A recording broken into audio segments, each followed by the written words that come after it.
চলে এসেছি তোমাদের সামনে আমার আজকের নতুন ভিডিও নিয়ে। আমাদের আজকের ভিডিওর বিষয় বিখ্যাত ঔপন্যাসিক বিভূতিভূষণ বন্দ্যোপাধ্যায়ের রোমহর্ষক কিশোর উপন্যাস চাঁদের পাহাড়ের পর্ব 13।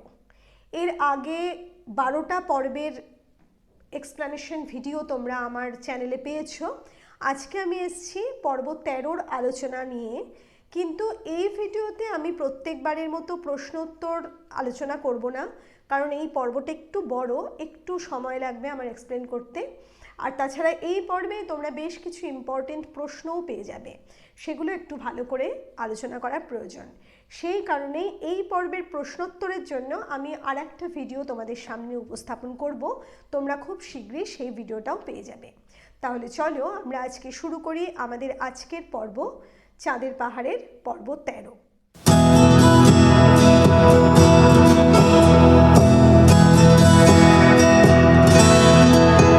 এর আগের পর্বে আমরা কি দেখেছি না, সেখানে শঙ্কর আত্মীয় গাত্তির একটা কঙ্কাল একটা গুহার মধ্যে আবিষ্কার করেছে এবং তার বুটের ভেতর থেকে আবিষ্কার করেছে 5টা হীরা এবং একটা দীর্ঘ চিঠি, যেটা আত্মীয় গাত্তি পরবর্তী কোনো পর্যটকের উদ্দেশ্যে লিখে গিয়েছিল।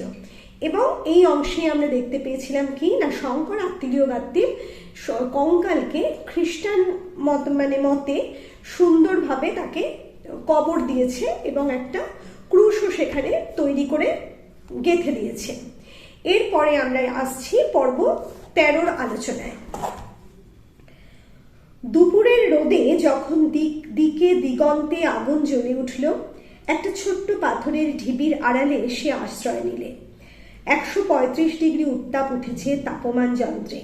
রক্তমাংসের মানুষের পক্ষে এ উত্তাপে পথ হাঁটা চলে না। যদি সে কোনো রকমে এই ভয়ানক মরুভূমির হাত এড়াতে পারত, তবে হয়তো জীবন্ত অবস্থায় মানুষের আবাসে পৌঁছতেই পারত। সে ভয় করে শুধু এই মরুভূমি, সে জানে কালাহারি মরু বড় বড় সিংহের বিচরণ ভূমি, কিন্তু তার হাতে রাইফেল আছে। রাত দুপুরেও একা যত সিংহই হোক সম্মুখীন হতে সে ভয় করে না, কিন্তু ভয় হয় তৃষ্ণা রাক্ষসীকে। তার হাত থেকে পরিত্রাণ নেই। দুপুরে সে 2 বার মরীচিকা দেখলে। তার মানে শঙ্কর আবার সেই কালাহারি মরুভূমির পথে যাত্রা শুরু করেছে। মরুভূমির উত্তাপ 135 ডিগ্রি দুপুরবেলা তাপমান যন্ত্রে শঙ্কর দেখছে এবং সেই প্রচন্ড মরুভূমিতে কোনো মানুষ বেঁচে থাকতে পারে না, সেই মরুভূমির বালির উপর দিয়ে হেঁটে চলেছে শঙ্কর। এবং ঔপন্যাসিক আমাদের বলছেন যে এই মরুভূমিতে যদি তাকে হাঁটতে না হতো, সে হয়তো আবার বাড়ি ফিরে যেতে পারত। কিন্তু এখানে ভয়ঙ্কর মরুভূমির সিংহের থেকেও শঙ্করের কাছে ভয়ঙ্কর হচ্ছে তৃষ্ণা, কারণ জলের সন্ধান এতটুকু নেই। সেই মরুভূমির মধ্যে এতটাই জলের অভাব। এই অবস্থায় সে 2 বার দুপুরবেলা মরীচিকা দেখলো। মরীচিকা তোমরা কি জানো, মরুভূমির মধ্যে মাঝে মাঝে জলের মতো চিকচিক করে ওঠে কিছুটা অংশ, এবং কেন হয় তার সায়েন্টিফিক ব্যাখ্যা এতদিনে তোমরা জেনে গেছো। তবু একটু বলছি, প্রচন্ড রোদে যখন ওই বালির ওপর রোদটা পড়ে, সেটা জলের মতো দেখায়। এটা মরুভূমির একটা ভ্রম। সেই মরীচিকা 2 বার শঙ্কর প্রত্যক্ষ করেছে। এতদিন মরুপথে আসতেও এই আশ্চর্য নৈসর্গিক দৃশ্য দেখেনি। বইয়েও পড়েছিল মরীচিকার কথা। একবার উত্তর পূর্ব কোণে, একবার দক্ষিণ পূর্ব কোণে, 2 মরীচিকায় কিন্তু প্রায় এক রকম। অর্থাৎ একটা বড় গম্বুজওয়ালা মসজিদ বা গির্জা, চারিপাশে খরজুর কুঞ্জ, সামনে বিস্তৃত জলাশয়। উত্তর পূর্ব কোণের মরীচিকাটা বেশি স্পষ্ট। 2টো মরীচিকা শঙ্কর দেখেছিল। অবজেক্টিভের জন্য তোমরা করতে পারো। অবজেক্টিভ মিনস বড় প্রশ্নের মধ্যেও কখনো ছোট ছোট প্রশ্ন দিয়ে দেওয়া হয়। সেই ক্ষেত্রে যে 2টো মরীচিকা কোথায় দেখেছিল, একটা উত্তর পূর্ব কোণে আর একটা দক্ষিণ পূর্ব কোণে। আর তার মধ্যে উত্তর পূর্ব কোণের মরীচিকাটা বেশি স্পষ্ট করে সে অনুভব করতে পেরেছিল। আর মরীচিকাটা সে কিরকম দেখেছিল না, বড় গম্বুজওয়ালা মসজিদ বা গির্জা, আর তার চারপাশে খরজুর কুঞ্জ মানে কাটা খেজুরের গাছ, আর সামনে বিস্তৃত জলাশয়। সন্ধ্যার দিকে দূর দিগন্ত মেঘমালার মতো পর্বতমালা দেখা দিল। সারা দিনের পরিশ্রমের পর সন্ধ্যার দিকে সে দূর দিগন্তে, মানে যেখানে পথটা গিয়ে দিগন্তে মিলে যাচ্ছে আর কি, সেখানে মেঘমালার মতো একটা পর্বতমালাকে সে প্রত্যক্ষ করল। শঙ্কর নিজের চোখে বিশ্বাস করতে পারলে না। পূর্ব দিকে একটাই মাত্র বড় পর্বত এখান থেকে দেখতে পাওয়া সম্ভব, দক্ষিণ রোডেশিয়ার প্রান্তবর্তী চিমানিমানি পর্বতমালা। সামনে যে পর্বতমালাটা দেখতে পাচ্ছে শঙ্কর, সেটা আসলে দক্ষিণ রোডেশিয়ার প্রান্তবর্তী পর্বত চিমানিমানি। তাহলে কি বুঝতে হবে যে সে বিশাল কালাহারি পদব্রজে পার হয়ে প্রায় শেষ করতে চলেছে? না, ও মরীচিকা। শঙ্করের সন্দেহ হচ্ছে সত্যিই কি সে পর্বতটাকে দেখতে পাচ্ছে নাকি সে মরীচিকা দেখছে। মরীচিকা তো জল, ওইভাবে মরীচিকা দেখা যায়। মরীচিকা তো বিরাট বিরাট গম্বুজের মতো দেখা যায়, কিন্তু মরীচিকা কি ওরকম কোনো পাহাড়কে দেখতে পাওয়া যায়? পাহাড়ও কি মরীচিকার মতো রূপ নিয়ে ধরা দেয়? আসলে সমস্ত শঙ্করের মনে হচ্ছে, কারণ এতটা পথশ্রম, এত রকম ভাবে তাকে দিক বিদিক শূন্য হয়ে পথ কষ্ট পেতে হয়েছে, যে সে এই পাহাড়টাকে বা চিমানিমানি পর্বতমালাকে সে তার নিজের ভুল বলে মনে করছে। কিন্তু রাত 10টা পর্যন্ত পথ চলেও জ্যোৎস্না রাত্রে সে দূর পর্বতের সীমারেখা তেমনি স্পষ্ট দেখতে পেল। অর্থাৎ রাত 10টা পর্যন্ত পথ চলে, অর্থাৎ সামনে যতটা সে এগিয়েছে, এগোনোর পরেও কিন্তু সেই পর্বতমালা একইভাবে অবিচল আছে। অসংখ্য ধন্যবাদ হে ভগবান, মরীচিকা নয় তবে। জ্যোৎস্না রাত্রে কেউ কখনো মরীচিকা দেখেনি। শঙ্কর নিজেই বলছে নিজের মনে যে জ্যোৎস্না রাত্রে কেউ কখনো মরীচিকা দেখেনি। এবার সে ভগবানকে অজস্র ধন্যবাদ দিচ্ছে, কারণ সে পর্বতমালার কাছে পৌঁছেছে, অর্থাৎ বিশাল কালাহারি মরুভূমি সে পার হতে সক্ষম হচ্ছে। তবে কি প্রাণের আশা আছে? আজ পৃথিবীর বৃহত্তম রত্নখনির মালিক সে। নিজের পরিশ্রমে ও দুঃসাহসের বলে সে তার সত্য অর্জন করেছে। দরিদ্র বাংলা মায়ের বুকে সে যদি আজ বেঁচে ফেরে, শঙ্করের মনে একটা প্রত্যাশা জন্মাচ্ছে। সে ভাবছে সে পৃথিবীর বৃহত্তম রত্নখনি আবিষ্কারকর্তা হিসেবে তার মালিক হয়েছে। তাছাড়া আত্মীয় গাত্মীয় সেই মালিকানা তাকে দিয়ে গেছে।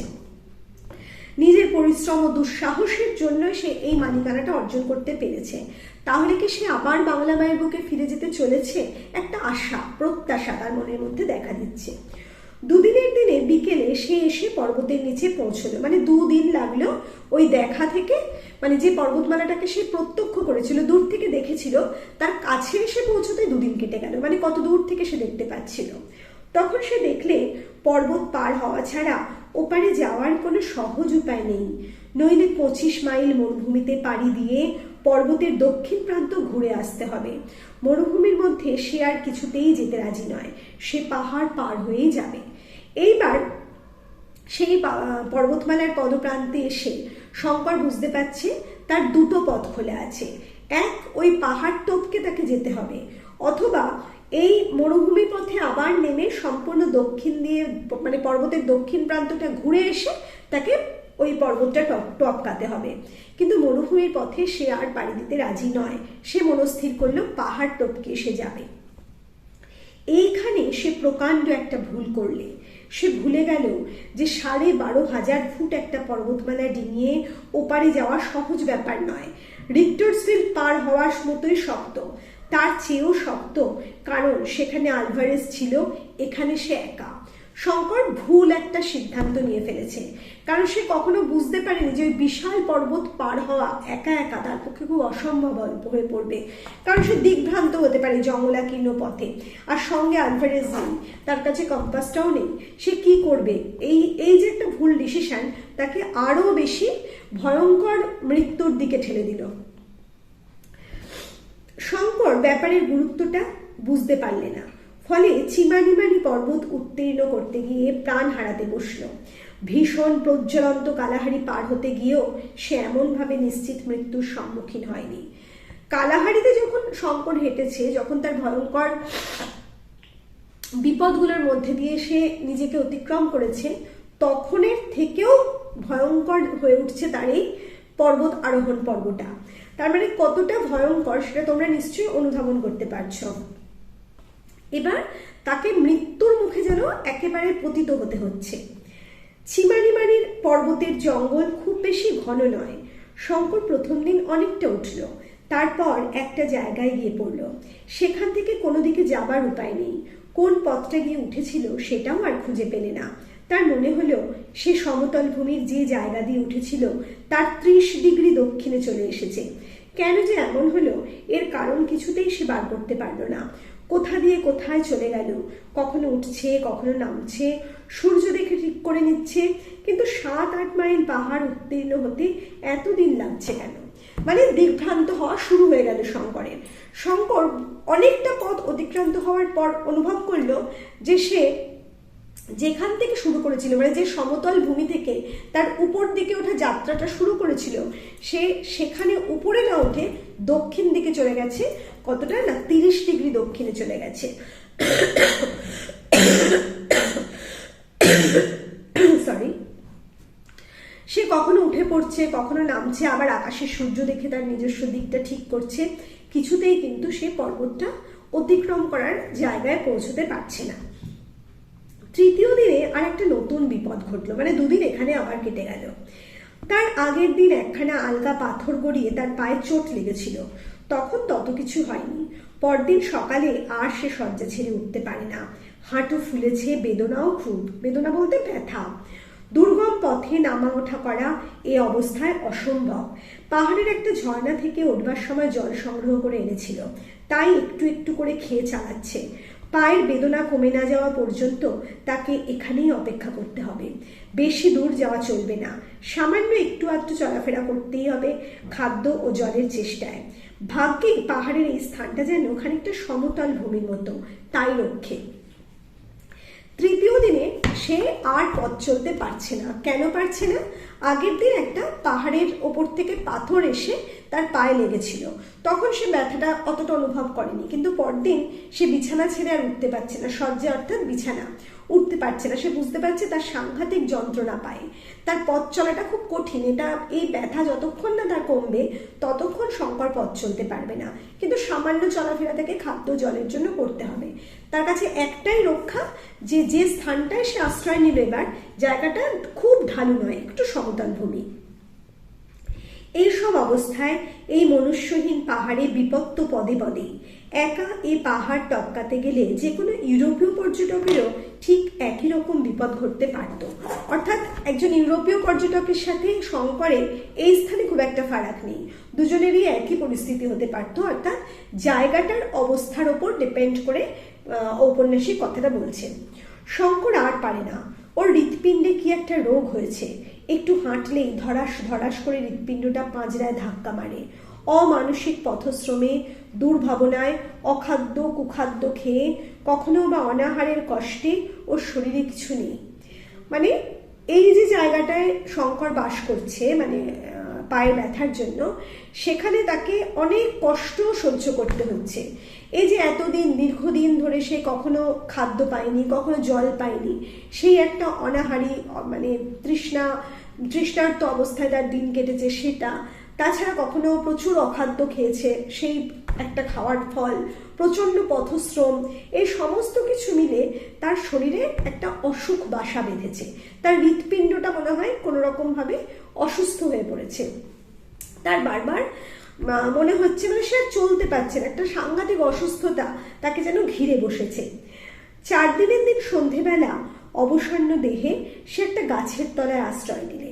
খাদ্য নেই কাল থেকে, রাইফেল সঙ্গে আছে, কিন্তু একটা বন্য জন্তুর দেখা নেই।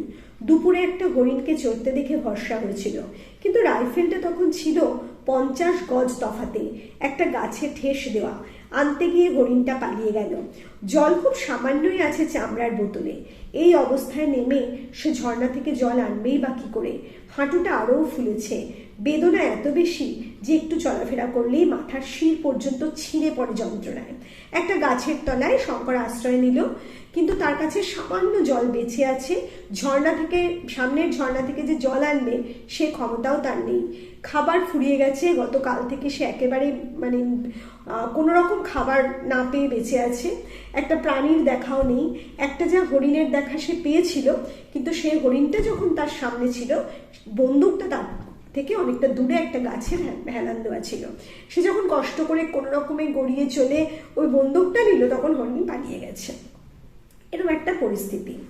পরিষ্কার আকাশতলে আর্দ্রতা শূন্য বায়ুমণ্ডলের গুণে অনেক দূর পর্যন্ত স্পষ্ট দেখা যায়। দিকচক্র বালি মেঘলা করে ঘিরেছে নীল পর্বতমালা দূরে দূরে। দিকচক্রবাল মানে চারদিকটা যে চক্রাকারে দেখা যাচ্ছে, সেখানে যেন একটা মেঘলা করে নীল পর্বতমালা ঘিরে রয়েছে। নীল পর্বতমালা কেন? নীল আকাশের যে নীলাভ রং সেটা দিয়ে দেখা যাচ্ছে। দক্ষিণ পশ্চিম দিগন্তে বিস্তীর্ণ কালাহারি, দক্ষিণ পশ্চিমে কালাহারি পাহাড় বিস্তৃত। দক্ষিণে ওয়াহকুহুকু পর্বত, তারও অনেক পেছনে মেঘের মতো দৃশ্যমান পল ক্রুগার পর্বতমালা। সলসবেরির দিকে কিছু দেখা যায় না। চিমানিমানি পর্বতের এক উচ্চতর শৃঙ্গ সেদিকে দৃষ্টি আটকেছে। মানে সলসবেরি আর শঙ্করের মাঝে আড়াল হয়ে দাঁড়িয়েছে কে না একটা চিমানিমানি পর্বতের একটা উচ্চতর শৃঙ্গ। চিমানি মানে একটা পর্বতমালা, তারই একটা বড় শৃঙ্গ। তাই সলসবেরিটা সহজে চোখে পড়ছে না, সহজে না মানে চোখেই পড়ছে না। আজ দুপুর থেকে ওর মাথার ওপর শকুনির দল উড়েছে। এতদিনে এত বিপদেও শঙ্করের যা হয়নি, আজ শকুনির দল মাথার উপর উঠতে দেখে শঙ্করের সত্যিই ভয় হয়েছে। ওরা তাহলে কি বুঝেছে যে শিকার জোটবার বেশি দেরি নেই? শকুন কখন ওড়ে? যখন শকুন নিচের ভাগাড়ে খাবার সন্ধান পায়, অর্থাৎ শকুন ভাগাড়ের ওপরে ওড়ে, এটাই আমরা জানি। এখানে শঙ্করের অবস্থাটা প্রায় মৃত, মানে সে যেন মরে এসছে, এরকম একটা পরিস্থিতি।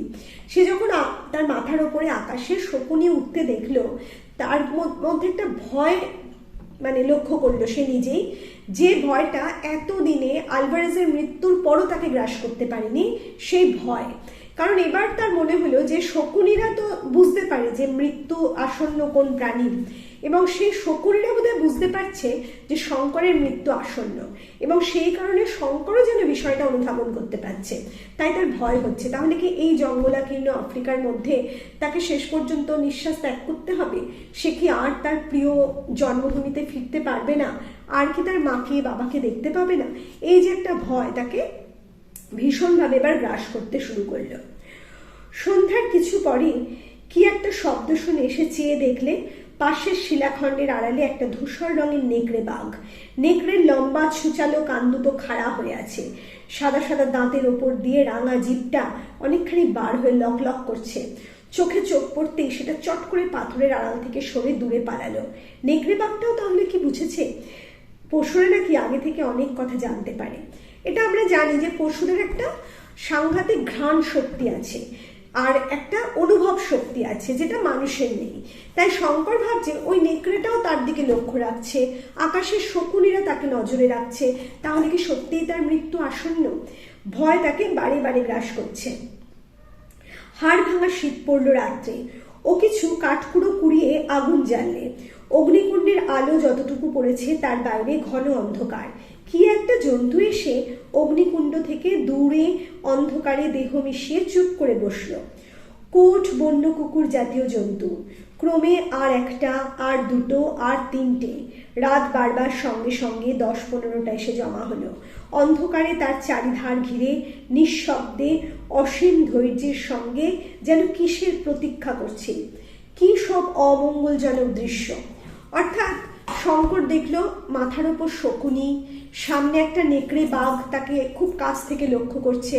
আবার রাত যখন একটু ঘনীভূত হচ্ছে, সে দেখতে পাচ্ছে সেই বন্য কুকুরগুলোকে, যেগুলো কোট জাতীয় কুকুর, যাকে ঔপন্যাসিক এখানে বলেছেন, সেই কোট কুকুর একটা, দুটো, তিনটে করতে করতে প্রায় 10-15টা তার সামনে বসে আছে, যেন ওত পেতে আছে কখন শিকার মরবে এবং তারা খাবে। এরকম একটা সাংঘাতিক অবস্থা শঙ্করের সামনে উপস্থিত হয়েছে। সব অমঙ্গলজনক দৃশ্য সে প্রত্যক্ষ করছে। ভয় ওর গায়ের রক্ত হিম হয়ে গেল।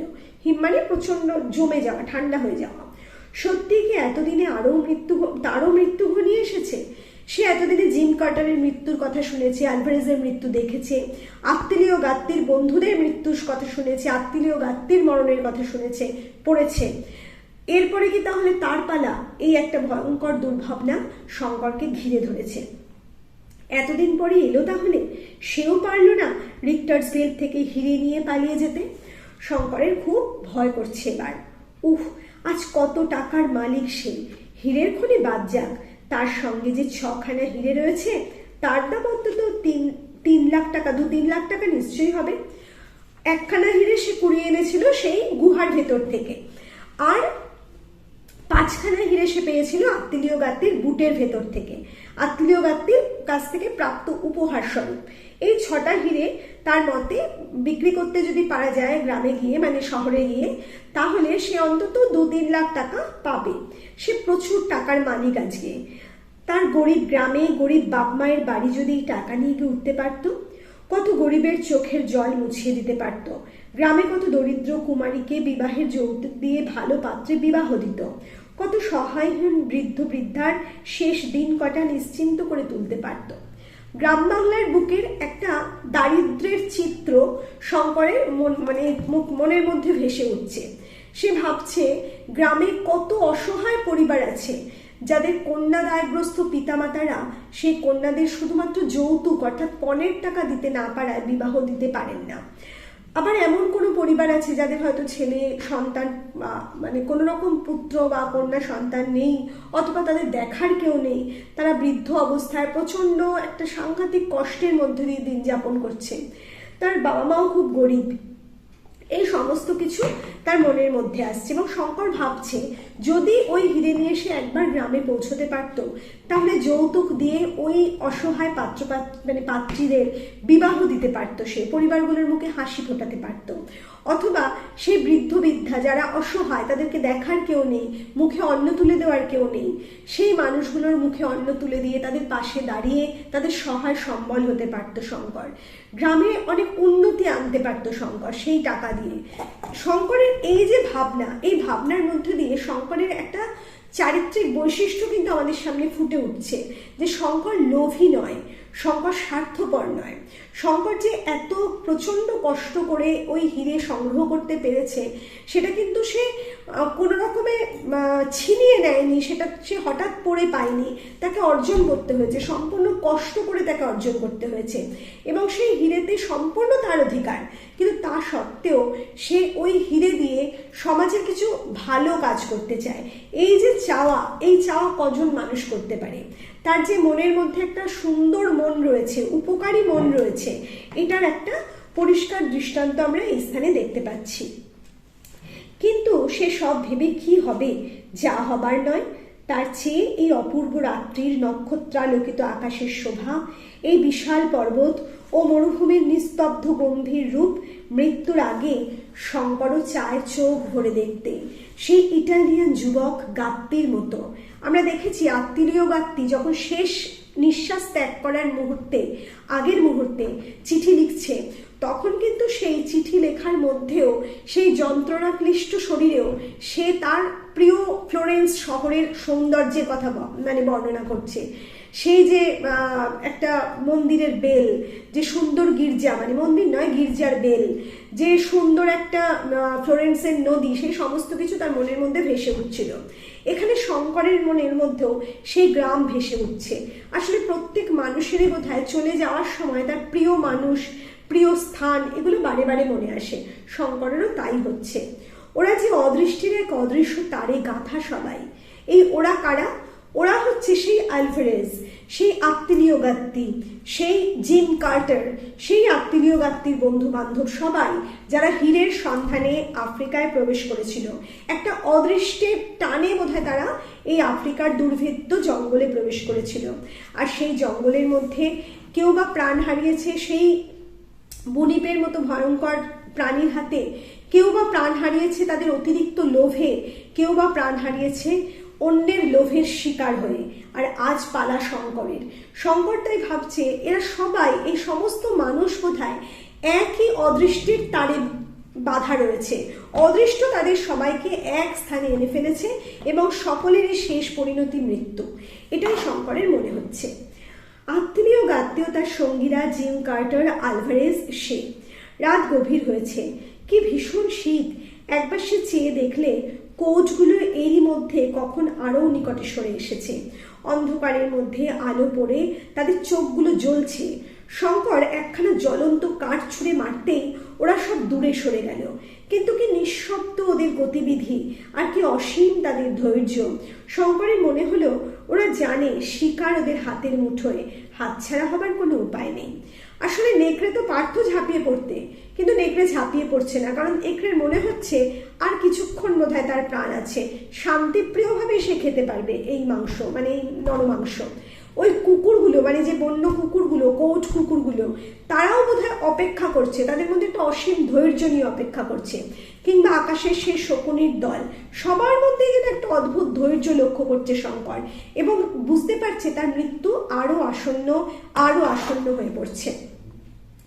ইতিমধ্যে সন্ধেবেলায় সেই ধূসর নেকড়ে বাঘটাও দুবার এসে কোটদের পিছনে অন্ধকারে বসে দেখা দিয়েছে। একটুও ঘুমোতে ভরসা হলো না ওর। কি জানি কোট আর নেকড়ের দল হয়তো তাহলে জীবন্তই তাকে ছিঁড়ে খাবে মৃত মনে করে। মানে তার যে সামান্য নড়াচড়া, ওটুকু দেখেই বোধহয় তারা দূরে অপেক্ষা করছে।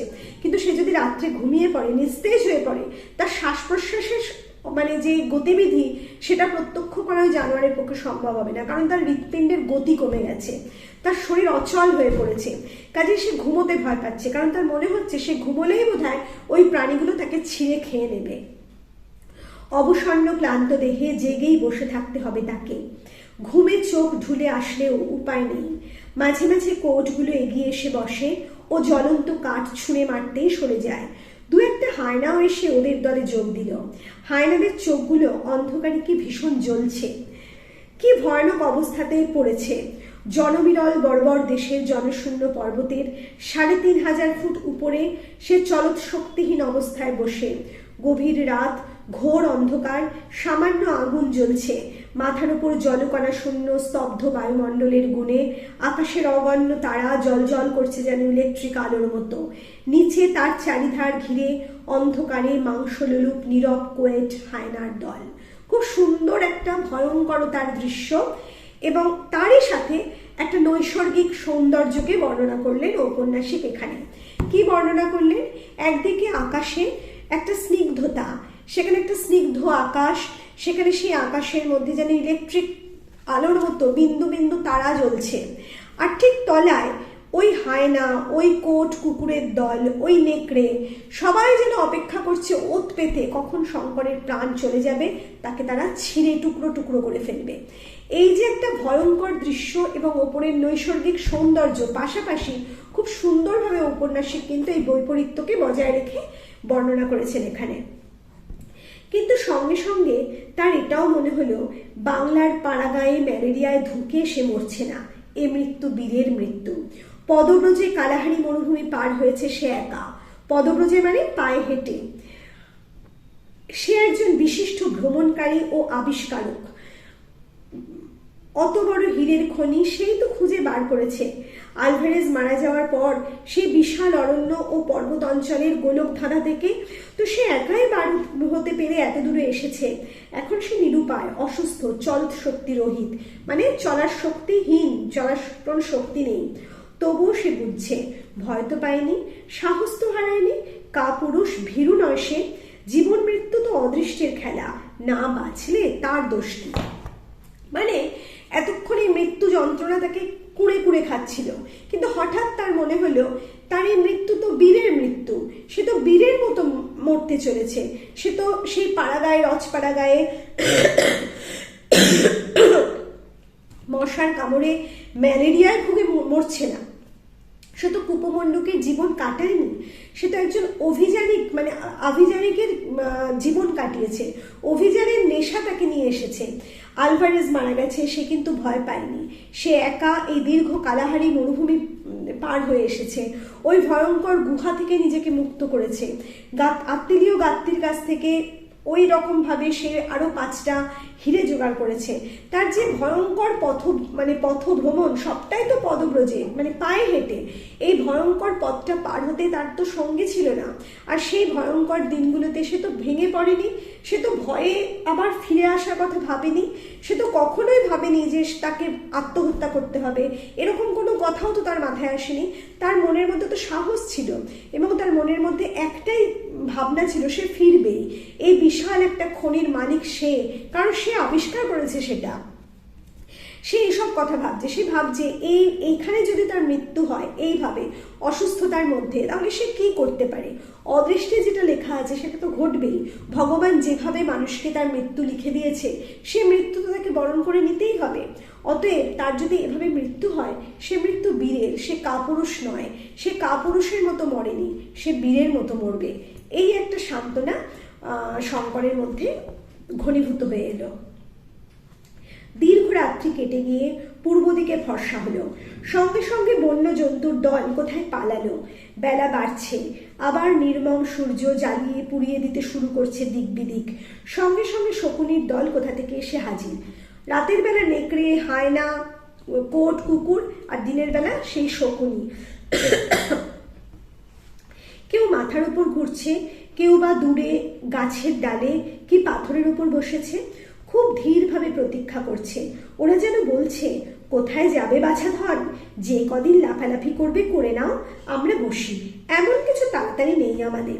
মানে শঙ্করের যেন মনে হচ্ছে ওই শকুনিগুলো, রাতের ওই জীবজন্তুগুলো, তারা যেন বলছে, আর কত লাফালাফি করবে, তোমার দিন ফুরিয়ে এসেছে, যা করার করে নাও, আমরা অপেক্ষা করছি, আমাদের কোনো তাড়া নেই, তুমি ধীরে ধীরেই মরো। এরকম একটা ধারণা শঙ্করের হচ্ছে। শঙ্করের খিদে নেই, খাবার ইচ্ছেও নেই। আসলে প্রচন্ড অসুস্থতা তাকে গ্রাস করেছে। তবুও সে গুলি করে একটা শকুনি মারলে। রৌদ্র ভীষণ চড়েছে, আগুন তাতা পাথরের গায়ে পা রাখা যায় না। এ পর্বত মরুভূমির সামিল, খাদ্য এখানে মেলে না, জলও না। সে মরা শকুনিটা নিয়ে আগুন জেলে ঝলসাতে বসলে। এর আগে মরুভূমির মধ্যে সে শকুনির মাংস খেয়েছে। এরাই এখন প্রাণ ধারণের একমাত্র উপায়। আজও খাচ্ছে ওদের, কাল ওরা খাবে তাকে। লাইনটা লক্ষ্য করো, আজ ও খাচ্ছে ওদের, কাল ওরা খাবে ওকে। খুব সুন্দর একটা কথা এখানে ঔপন্যাসিক বললেন। আজ শকুনিকে মেরে, মানে ওপরে যে শকুনিগুলো উঠছিল তাদের একটাকে মেরে তাকে খাদ্য করছে কে? শঙ্কর, অর্থাৎ একজন মানুষ।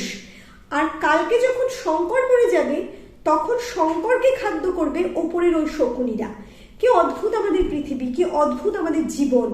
এক খাদ্য, এক খাদক, পরবর্তী দিনে সেই খাদ্য খাদকে পরিণত হচ্ছে, আর খাদক পরিণত হচ্ছে খাদ্যে। কি অদ্ভুত একটা, মানে একটা যেন চক্রব্যূহ তৈরি হয়েছে, একটা অদ্ভুত রকমের যেন মৃত্যু আসন্ন শঙ্করের মনে হচ্ছে। মানে এই মানে মৃত্যুর মুখে শঙ্কর পড়ে আছে, তার মধ্যেও শঙ্করের যেন একটা ফিলোসফি কাজ করছে মনের মধ্যে, একটা অদ্ভুত রকমের চিন্তা ভাবনা শঙ্করের মনের মধ্যে আসছে। অদ্ভুত, কিন্তু এটাই সত্যি। শকুনিগুলো এসে আবার মাথার উপরে জুটেছে। তার নিজের ছায়া পড়েছে পাথরের গায়ে, তার বলতে এখানে শঙ্করের। সে নির্জন স্থানে শঙ্করের উদ্ভ্রান্ত মনে ছায়াটা যেন আরও একজন সঙ্গী মনে হলো। বোধ হয় ওর মাথা খারাপ হয়ে আসছে, কারণ বেঘোর অবস্থায় ও কতবার নিজের ছায়ার সঙ্গে কথা বলতে লাগলো, কতবার পরক্ষণের সচেতন মুহূর্তে নিজের ভুল বুঝে নিজেকে সামলে নিল। নিজের ছায়া শঙ্কর দেখে অন্য কেউ বলে ভুল করছে। মানে দীর্ঘদিন একই রকম কষ্টের মধ্যে দিয়ে কাটতে কাটতে মানুষের মাথার যে সেন্স অর্গান সেগুলো আর কাজ করতে চায় না, ব্রেনটাও যেন অকেজো হয়ে পড়ে। শঙ্করেরও তাই হচ্ছে, একটা অন্যরকম অনুভূতি তার কাজ করছে। সে মনে করছে তার ছায়াটা বোধহয় তার একজন সঙ্গী, সে ছায়ার সঙ্গে কথা বলছে, আবার পরক্ষণই তার সেন্সটা ফিরে আসছে, সে বুঝতে পারছে তার ভুলটা, এইভাবে কাটছে। সে পাগল হয়ে যাচ্ছে নাকি? জ্বর হয়নি তো? মানে শঙ্কর নিজেই ভাবছে কথাগুলো। তার মাথার মধ্যে ক্রমশ গোলমাল হয়ে যাচ্ছে সব। আলভারেজ, হীরের খনি, পাহাড়, বালির সমুদ্র, আত্মীয় গাত্তি। কাল রাত্রে ঘুম হয়নি, আবার রাত আসছে, সে একটু ঘুমিয়ে নেবে। শঙ্করের মাথার মধ্যে না সমস্ত ঘটনাগুলো বারে বারে বারে বারে ঘুরতে শুরু করেছে। সেই আলভারেজের কথা, মানে আলভারেজকে যখন সে প্রথম আবিষ্কার করেছিল সেই কথা, তার সাথে ভ্রমণের কথা, আত্মীয় গাত্তির কথা, তার সমস্ত কথা বারে বারে মাথার মধ্যে ঘুরছে। আবার রাত আসছে, আবার তার কাছে মানে ওই বন্য জন্তুগুলো তার সামনে এসে হাজির হবে, আবার পরদিন সকাল হবে। তার মধ্যে মানে মনের মধ্যে যেন একটা চক্রাকারে একই ঘটনা আবর্তন করতে থাকছে। সে যেন একটা অদ্ভুত ঘোরের মধ্যে নিজেকে নিয়োজিত করে ফেলছে। কিসের শব্দে ওর তন্দ্রা ছুটে গেল। একটা অদ্ভুত ধরনের শব্দ আসছে কোন দিক থেকে, কোনো পরিচিত শব্দের মতো নয়। কিসের শব্দ, কোন দিক থেকে শব্দটা আসছে তাও বোঝা যায় না।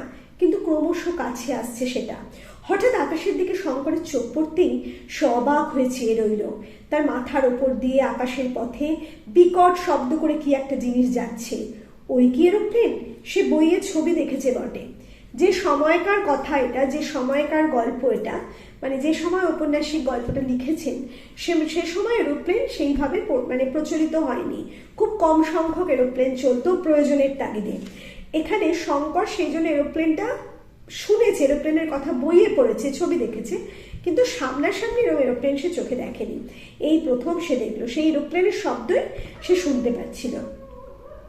এরোপ্লেন যখন ঠিক মাথার উপরে এলো, শঙ্কর চিৎকার করলে, কাপড় ওড়ালে, গাছের ডাল ভেঙে নাড়লে, কিন্তু কিছুতেই পাইলটের দৃষ্টি আকর্ষণ করতে পারলে না। অনেক দূর দিয়ে প্লেনটা যাচ্ছে, উঁচু দিয়ে।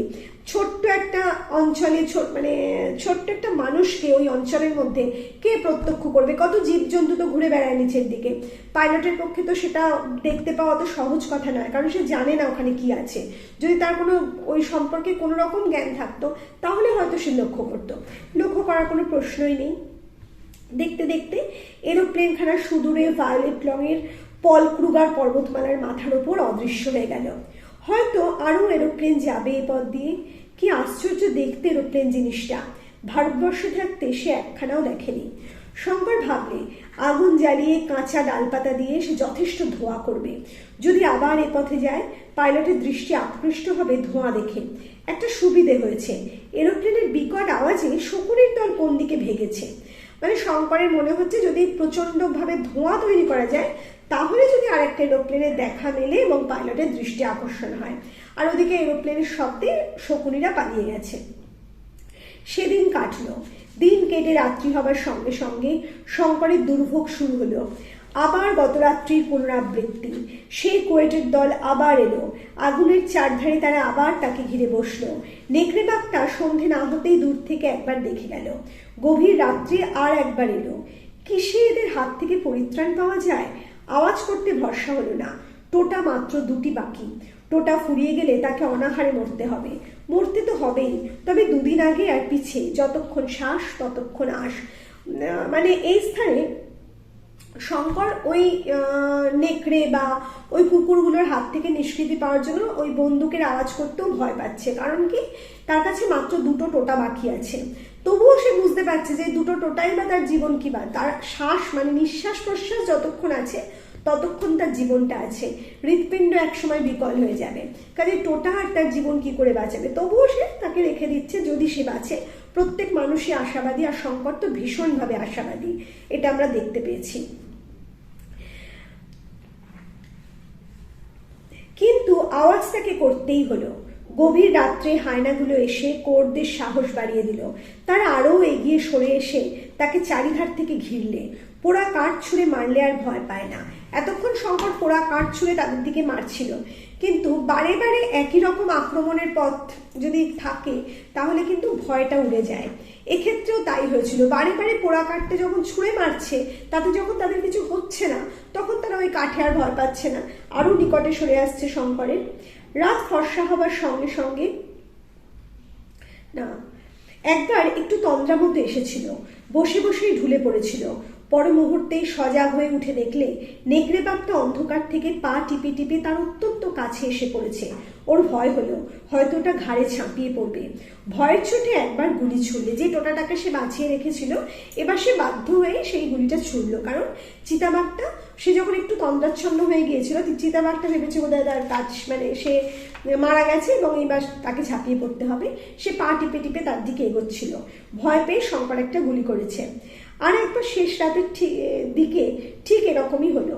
কোর্টগুলোর ধৈর্য অসীম, সেগুলো চুপ করে বসে থাকে মাত্র, কিছু বলে না। কিন্তু নেকড়ে বাঘটা ফাঁক খুঁজছে। রাত ফর্সা হওয়ার সঙ্গে সঙ্গে দুঃস্বপ্নের মতো অন্তর্হিত হয়ে গেল কোর্ট, হায়না ও নেকড়ের দল। আবার রাত ফুরিয়ে সকাল হলো, আবার দুঃস্বপ্নের মতো ওরা হারিয়ে গেল, অদৃশ্য হয়ে গেল। সঙ্গে সঙ্গে শঙ্করও আগুনের ধারে শুয়ে ঘুমিয়ে পড়ল। শঙ্করের কাজই হচ্ছে এখন দিনের বেলা একটু ঘুমানো, যদি সম্ভব হয় রাত্রে সম্পূর্ণ জেগে সজাগ থাকা। একটা কিসের শব্দে শঙ্করের ঘুম ভেঙে গেল। খানিকটা আগে খুব বড় একটা আওয়াজ হয়েছে কোনো কিছু। শঙ্করের কানে তার রেশ এখনো লেগে আছে। কেউ কি বন্দুকের আওয়াজ করেছে? কিন্তু তা অসম্ভব। এই দুর্গম পর্বতের পথে কোন মানুষ আসবে? একটিমাত্র টোটা অবশিষ্ট আছে। শঙ্কর ভাগ্যের ওপর নির্ভর করে সেটা খরচ করে একটা আওয়াজ করলে, যা থাকে কপালে, মরেছেই তো। উত্তরে দুবার বন্দুকের আওয়াজ হলো। শঙ্করের মনে হয়েছিল একটা বড় আওয়াজ সে শুনেছে, কিন্তু সেটা বন্দুকের মতো লেগেছিল, কিন্তু সে ভাবেনি, কারণ এইরকম দুর্গম অঞ্চলে কে আসবে, সে কে বন্দুক ছুড়বে, সেটা সে ব্যাপারটা খুব একটা পাত্তা দেয়নি। কিন্তু হঠাৎ আর একটা শব্দ তার কানের কাছে যেন, মানে তার শব্দের রেশটা যাচ্ছিল না। সে তখন উঠে একটা গুলি, শেষ টোটাটা খরচা করে ফেললো। তার মনে হলো যা হয়, যা কপালে থাকে থাকবে, অদৃষ্টের ওপর নিজেকে ছেড়ে দিয়ে সে গুলিটা করলো। যেই গুলিটা সে ছুঁড়ে ফাঁকা আওয়াজ করেছে, প্রত্যুত্তরে দুবার গুলির আওয়াজ হলো। আনন্দে ও উত্তেজনায় শঙ্কর ভুলে গেল যে তার পা খোড়া, ভুলে গেল যে সে একটানা বেশি দূর যেতে পারে না, আর তার টোটা নেই। সে আর বন্দুকের আওয়াজ করতে পারলে না, কিন্তু প্রাণপণে চিৎকার করতে লাগলে, গাছের ডাল ভেঙে নাড়তে লাগলো, আগুন জ্বালাবার কাঠকুটোর সন্ধানে চারিদিকে আকুল দৃষ্টিতে চেয়ে দেখতে লাগলো। ওই যে দুবার গুলির প্রত্যুত্তর এসেছে, শঙ্কর বুঝতে পেরেছে তার গুলির আওয়াজ কেউ শুনেছে এবং তার প্রত্যুত্তরে ওই গুলিটার আওয়াজ তারা করেছে। কিন্তু শঙ্করের কাছে আর তার টোটা নেই। সে এবার পাগলের মতো দৌড়দৌড়ি শুরু করলো, খোড়া পা নিয়েই, এবং গাছপালা মানে ডাল ভেঙে নাড়াতে শুরু করলো, চিৎকার করতে শুরু করলো, যাতে করে ওই যারা গুলি করেছিল তারা তাকে দেখতে পায়, তাদের দৃষ্টি আকর্ষণ করা যায়, যাতে সে আগুন জ্বালার বন্দোবস্ত করতে লাগলো। ক্রুগার ন্যাশনাল পার্ক জরিপ করবার দল কিম্বালি থেকে কেপটাউন যাবার পথে চিমালিমানি পর্বতের নিচে কালাহারি মরুভূমির উত্তর পূর্ব করে তাঁবু ফেলেছিল। মানে কালাহারি মরুভূমির যে পথে উঠে এসেছে শঙ্কর ওপরে, এটা অন্য দিক, সেই দিকে ক্রুগার ন্যাশনাল পার্কের জরিপ করার যে দল, তারা কিম্বালি থেকে কেপটাউন যাচ্ছিল, সেই পথে ওই শঙ্কর যে স্থানে আছে, মানে চিমালিমানি পর্বতের যে ওপরে অবস্থান করছে তার ঠিক নিচে মরুভূমিতে ওরা তাঁবুটা ফেলেছিল। সঙ্গে 7খানা ডবল টায়ার ক্যাটারপিলার চাকা বসানো মোটর গাড়ি। এদের দলে নিগ্রো কুলি ও চাকর বাকর বাদে 9 জন ইউরোপীয়। জলচারিক হরিণ শিকার করতে উঠেছিল চিমালিমানি পর্বতের প্রথম ও নিম্নতম থাকটাতে। মানে প্রথম থাকে ওরা উঠেছিল হরিণ শিকারের জন্য। হঠাৎ এই জনহীন অরণ্য প্রদেশে সভ্য রাইফেলের আওয়াজে ওরা বিস্মিত হয়ে উঠল, কিন্তু ওদের পুনরায় আওয়াজের প্রত্যুত্তর না পেয়ে ইতস্তত খুঁজতে বেরিয়ে দেখতে পেলে সামনে একটা অপেক্ষাকৃত উচ্চতর চূড়া থেকে এক জীর্ণ ও কঙ্কালসার কোটরগত চক্ষু প্রেত মূর্তি উন্মাদের মতো হাত পা নেড়ে তাদের কি বোঝাবার চেষ্টা করছে। তার পরনে ছিন্ন ভিন্ন অতি মলিন ইউরোপীয় পরিচ্ছদ। একটু কঠিন ভাষা, একটু আস্তে করে ভালোভাবে বোঝার চেষ্টা করো, বুঝতে পারবে। হঠাৎ এই জনহীন অরণ্য প্রদেশে, মানে এই যে জনহীন একটা অরণ্য অঞ্চল, সেখানে হঠাৎ করে একটা সভ্য রাইফেলের আওয়াজ শুনে ওই যে ক্রুগার ন্যাশনাল পার্ক জরিপ করার কাজে এসেছিল যারা, তারা অবাক হয়ে গেছে। কিন্তু ওরা যে দুবার গুলি করলো তার প্রত্যুত্তরে শঙ্কর আর কোনো গুলি করেনি। তাই তারা ইতস্তত, মানে এদিকে ওদিকে খুঁজে বেড়াতে লাগলো যে গুলির আওয়াজটা তারা কোথা থেকে শুনেছিল। সামনে একটা একটু সামান্য উঁচু, অপেক্ষাকৃত উঁচু চূড়া ছিল, মানে তারা যে অংশে আছে তার থেকে আরেকটু উঁচু একটা চূড়া ছিল। সেখানে তারা লক্ষ্য করলো জীর্ণ, মানে একেবারে শেষ অবস্থা, জীর্ণ হয়ে গেছে, ছিঁড়ে ছুটে যাওয়ার মতো অবস্থা, এবং কঙ্কাল সার, একেবারে কঙ্কাল, তার গায়ে মাংস বলে কিছু নেই, কোটরগত চক্ষু, মানে চোখ কোটরে ঢুকে গেছে একেবারে, প্রেত মূর্তি, প্রেতের মতো লাগছে তাকে দেখতে, উন্মাদের মতো ছোটাছুটি করছে সে, হাত পা নেড়ে কিছু একটা বোঝাচ্ছে, মানে শঙ্করের গতিবিধিটা উন্মাদের মতো লাগছে, আর তার চেহারাটা যেন প্রেতের মতো লাগছে, অর্থাৎ কোনো প্রেত মূর্তি। তার পরনে কি ছিল? ছিন্ন ভিন্ন এবং খুব মলিন, শত ছিন্ন হয়ে গেছে, ছিঁড়ে গেছে, কিন্তু একেবারে ধূসর মলিন হয়ে গেছে, কিন্তু ইউরোপীয় পরিচ্ছদ, অর্থাৎ ইউরোপীয় পোশাক। ওরা ছুটে গেল, কারণ ওদের মধ্যেও কিছু ইউরোপীয় ছিল। ওরা ছুটে গেল। শঙ্কর আবল তাবল কি বকলে ওরা ভালো বুঝতে পারলে না। যত্ন করে ওকে নামিয়ে পাহাড়ের নিচে ওদের ক্যাম্পে নিয়ে গেল। ওর জিনিসপত্র নামিয়ে আনা হয়েছিল। তখন ওকে বিছানায় শুইয়ে দেওয়া হলো। শঙ্কর এতটা উত্তেজিত হয়ে পড়েছিল যে সে কি বলছে সেটা সে নিজেও জানে না, এবং তাকে দেখতে পেয়ে যারা ছুটে এসেছিল তারাও শঙ্করের উন্মাদনার মধ্যে বলা কথাগুলো বুঝতে পারছিল না। শুধু তাকে ওর জিনিসপত্র সমেত ওকে নামিয়ে ক্যাম্পে নিয়ে এলো। তখন ওকে বিছানায় শুইয়ে দেওয়া হলো। কিন্তু এই ধাক্কায় শঙ্করকে বেশ ভুগতে হলো। ক্রমাগত অনাহারে, কষ্টে, উদ্বেগে, অনাহার মানে খেতে না পাওয়া, কষ্টে, উদ্বেগে, উদ্বেগ মানে চিন্তা ভাবনা প্রচন্ড, অখাদ্য কুখাদ্য ভক্ষণের ফলে তার শরীর খুব জখম হয়েছিল। সেই রাত্রেই তার বেজায় জ্বর এলো। জ্বরে সে অঘোর অচৈতন্য হয়ে পড়ল। কখন যে মোটর গাড়ি ওখান থেকে ছাড়লো, কখন যে তারা সলসবেরিতে পৌঁছলো, শঙ্করের কিছুই খেয়াল নেই। সেই অবস্থায় 15 দিন সে সলসবেরির হাসপাতালে কাটিয়ে দিলে। তারপর ক্রমশ সুস্থ হয়ে মাসখানেক পরে একদিন সকালে হাসপাতাল থেকে ছাড়া পেয়ে বাইরের রাজপথে এসে দাঁড়ালো। তার মানে ওই যে দলটা শঙ্করকে লক্ষ্য করেছিল, দেখতে পেয়েছিল, সেই দলটা শঙ্করকে উদ্ধার করে নিচে যে কালাহারি মরুভূমির ওপর যে তারা তাঁবু খাটিয়েছিল, সেই তাঁবুতে এনে বিছানায় খাটে শুইয়ে দিয়েছিল, মানে তাদের জায়গা যেটা ছিল সেখানে শুইয়ে দিয়েছিল। এরপর শঙ্করের জ্ঞান হারিয়েছে, শঙ্করের জ্বর এসেছিল প্রচন্ড, সেটা মনে আছে, আর কিছু শঙ্করের মনে নেই। কখন যে ওই মোটর গাড়ি করে তারা সলসবেরিতে তাকে নিয়ে এসেছে, সলসবেরির হাসপাতালে যে কখন তাকে অ্যাডমিট করা হয়েছে, ভর্তি করা হয়েছে, ওখানে দিন 15 তার এইভাবে কেটে গেছে, সে মানে কিভাবে কাটলো, কিভাবে সে পৌঁছেছে সেটা সে জানে না। এরপর দিন 15 জ্ঞান হওয়ার পর সে ওখানেই কাটিয়েছে, মানে হাসপাতালেই কাটিয়েছে। তার সুস্থ হতে 15 দিন লাগলো। ওই মানে হসপিটাল থেকে তাকে ছাড়লো 15 দিন পর। এরপরে সম্পূর্ণ সুস্থ হয়ে আগের চেহারা ফিরে পেতে তার লাগলো সম্পূর্ণ 1 মাস। 1 মাস পর সে আবার বেরিয়ে এলো সলসবেরির রাজপথে। এখানেই শেষ হলো আমাদের 13 পর্ব, অর্থাৎ এই উপন্যাসের পর্ব 13।